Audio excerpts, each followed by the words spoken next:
नंदुरबार शहरात 9 लाख रुपये किमतीच्या 46 किलो गांजा जप्त, 2 महिला पोलिसांच्या ताब्यात। अधिक माहिती अशी की नंदुरबार शहर पोलिसांनी बसस्थानक परिसरात कंजरवाडा भागात असलेल्या एका घरावर छापा टाकत जवळपास सुमारे 9 लाख रुपये किमतीच्या 46 किलो सुक्का गांजा जप्त करण्यात आला आहे।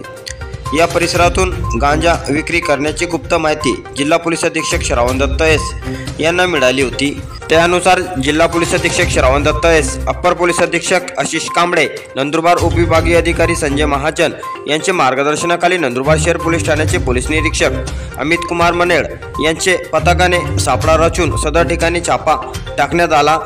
जप्त करण्यात आलेल्या गांजाची बाजार भावानुसार 8,97,000 रुपये किमतीच्या असून या घरातून पोलिसांनी 2 महिलांना देखील ताब्यात घेतले आहे। गांजा विक्रीमध्ये पहिल्यांदाच महिला सापडल्या। पुढील तपास PSI विकास गुंजाळ करीत आहे।